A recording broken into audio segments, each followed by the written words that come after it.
Luís XV tinha o seu próprio harém. Meninas jovens, normalmente menores de idade, mantidas pelo Estado, para servir sexualmente um rei velho que cansou da esposa depois de 10 filhos e cansou de suas amantes. Enquanto o povo passava fome, a França quebrava e gente morria em vala comum, Versalhes era parque temático da própria vaidade, e Luís XV decidiu que também merecia um harém secreto, longe dos olhos da corte e principalmente longe da moral rígida que ele exigia do resto da população.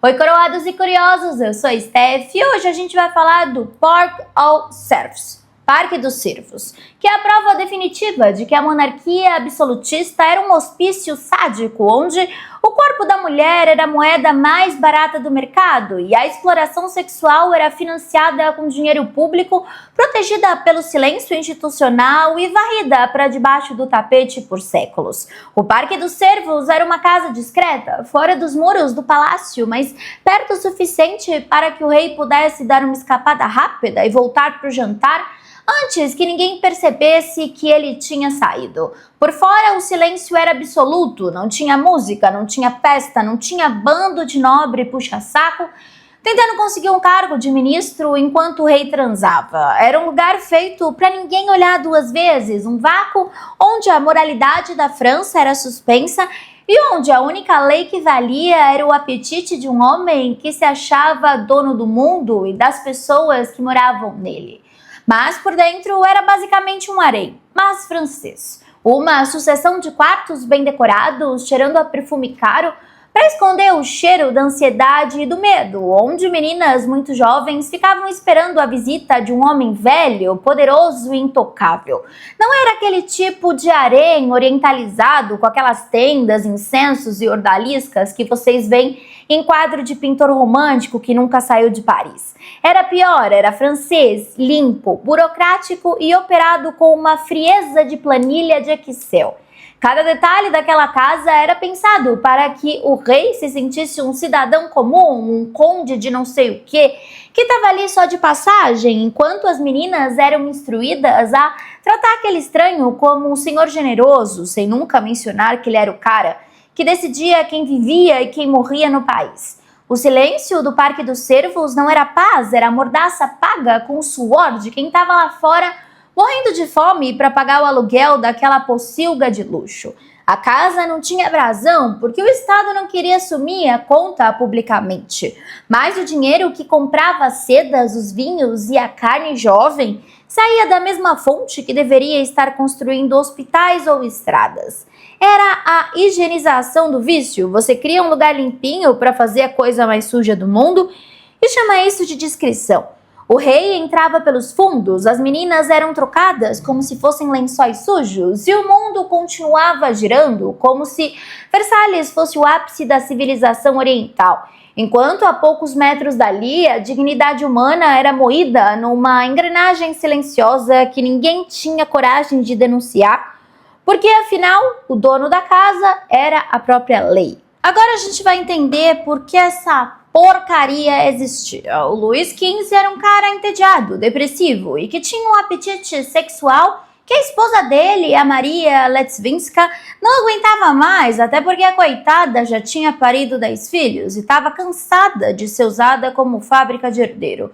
E o sistema de amantes também tinha problemas. Ter uma amante de título, como a Madame de Pompadour, custava caro em termos de influência, porque essas mulheres ganhavam poder, indicavam ministros, interferiram na guerra e criavam escândalos que abalavam o trono. O Parque dos Cervos resolveu então esse problema logístico com uma eficiência que daria inveja a qualquer CEO moderno. O sistema não queria mais mulheres influentes no pé do ouvido do rei. O sistema queria mulheres descartáveis, sem voz, sem família poderosa por trás e principalmente sem nome.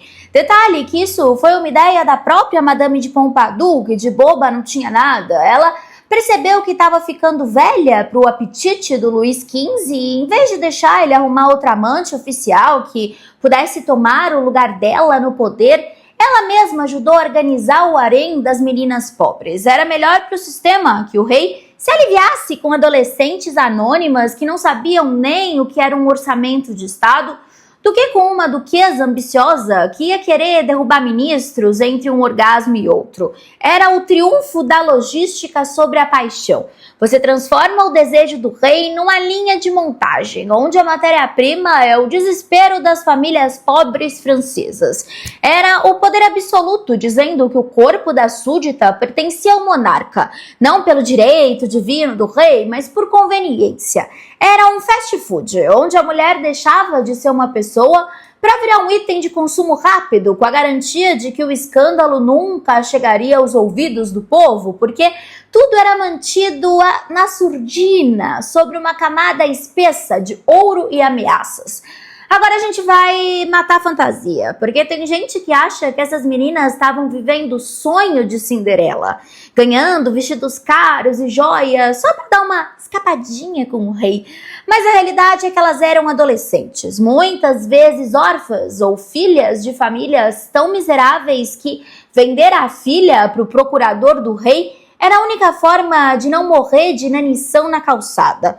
Muitas eram adolescentes, a maioria. Algumas crônicas da época falam idades que hoje causaria escândalo imediato, tipo 12, 13 anos, mas não tem registro oficial transparente, o que por si só já diz muito. Eram jovens sem proteção nenhuma que tinham que performar prazer para um homem que tinha idade para ser avô delas, sem nunca saber se no dia seguinte seriam mandadas para um convento ou jogadas na rua com uma mão na frente e outra atrás. A única coisa que elas tinham em comum era a total incapacidade de dizer não para o sistema. Porque dizer não para o rei da França era o mesmo que pedir para desaparecer da face da terra. Essas meninas não eram as cortesãs poderosas que a gente vê nos filmes, cheias de joias e mandando em tudo. Elas eram prisioneiras de luxo que viviam sob uma vigilância constante. Elas recebiam uma educação básica de etiqueta só para não fazerem o rei passar vergonha, mas eram mantidas na mais absoluta ignorância sobre quem ele era de verdade. Algumas até recebiam dote depois de serem descartadas, um suborno para que elas casassem com algum oficial de baixo escalão e ficassem de boca fechada para o resto da vida. Enquanto outras eram simplesmente descartadas quando engravidavam ou quando perdiam o frescor da juventude que o rei tanto cobiçava. E o mais perverso é que muita gente na época chamava isso de privilégio. Tem cronista que descreve essas meninas como sortudas. Olha o nível da distorção. Quando a violência se torna privilégio, o sistema já venceu. A parte que ninguém te conta, porque é sujo demais para estar no livro didático, é que o Parque dos Cervos tinha uma governanta, uma espécie de gerente de logística que selecionava as meninas como quem escolhe fruta na feira. Essa mulher, muitas vezes uma ex-prostituta ou uma cortesã em decadência, era quem avaliava a saúde, a virgindade e o temperamento das garotas para garantir que o rei não tivesse nenhuma surpresa desagradável. Tinha médico de plantão, mas não era para cuidar da saúde das meninas por caridade, era para garantir que elas não tivessem doenças venéreas que pudessem contaminar o precioso sangue real e para gerenciar as gravidezes inconvenientes que aconteciam o tempo todo. Elas eram tratadas como problema, claro. Algumas fontes falam em abortos como soluções discretas, outras em envio imediato das crianças para fora da vista da corte, para conventos distantes, para famílias camponesas que recebiam uma pensão para nunca fazerem perguntas ou simplesmente desapareciam na burocracia das instituições de caridade da época. O rei, o Luís XV, raramente reconhecia essas crianças. Elas eram o lixo do processo, o subproduto indesejado de uma política de prazer que não previa responsabilidade paterna. Além disso, enquanto essa putaria rolava solta nos arredores de Versalhes, o discurso público do rei era de uma moralidade cristã de dar inveja santo. O Luís XV se ajoelhava na missa, defendia a virtude feminina, condenava o adultério dos outros e mantinha a fachada de rei cristianíssimo que a tradição exigia. A moral era uma ferramenta de controle para quem estava embaixo. A mulher comum tinha que ser pura, o casamento tinha que ser sagrado e a luxúria era um pecado que levava para o inferno. Mas para o rei, o inferno era um conceito relativo que não se aplicava a quem tinha o direito divino de governar. Essa desconexão entre o que se diz e o que se faz é o que define o absolutismo. O rei é o único que pode ser imoral porque ele é a fonte da moralidade. É um nível de narcisismo psicopático que a gente olha hoje e fica chocado, mas que na época era o lubrificante que fazia a política francesa funcionar sem travar.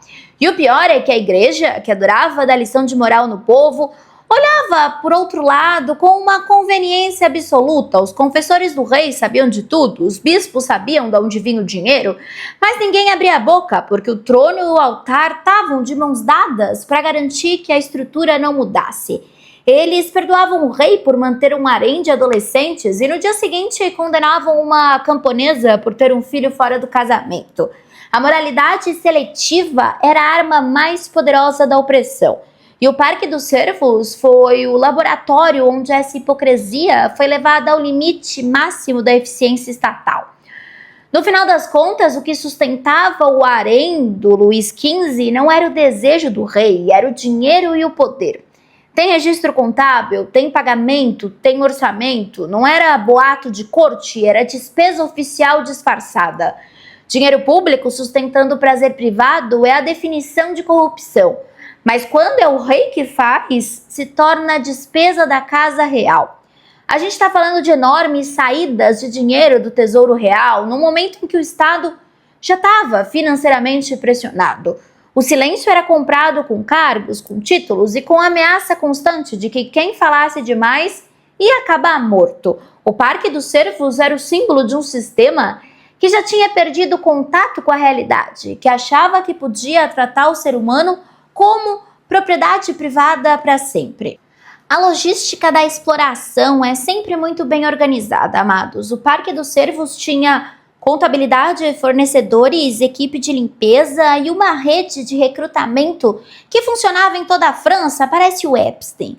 Nada disso era um impulso de momento, enfim. Chamar o Parque dos Cervos de harém de luxo é suavizar demais a realidade e ser cúmplice de uma mentira histórica que dura séculos. A gente precisa parar de romantizar a monarquia francesa como se ela fosse um modelo de civilização, porque a civilização que constrói um harém de adolescentes para satisfazer o ego de um monarca velho é uma civilização doente, podre e que, infelizmente, às vezes até podia merecer a lâmina da guilhotina.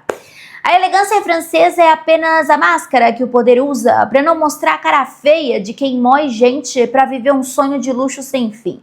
A conveniência é a desculpa dos covardes, e o Luís XV foi o maior covarde da história francesa, um homem que precisou de uma estrutura de Estado para conseguir o que a sua própria personalidade medíocre jamais alcançaria. E se você achou isso um absurdo isolado de um rei francês doido, guarda essa energia para os próximos vídeos, porque isso não foi uma exceção bizarra na história do poder, foi uma de muitas. O sistema sempre arruma um jeito de criar o seu próprio Parque dos Cervos quando precisa esconder a sujeira para manter a coroa brilhando. E você quer saber como outros impérios, inclusive o nosso, organizavam suas próprias casas de conveniência para manter a elite satisfeita enquanto o povo pagava a conta? Se inscreve no canal e, se puder, se torne membro para que a gente continue fazendo esse trabalho sem filtro que a gente tanto ama. Um beijo grande e eu te espero amanhã às 8 horas da noite para o próximo Steph Flix. E eu espero que a minha garganta esteja melhor, porque olha, tá difícil.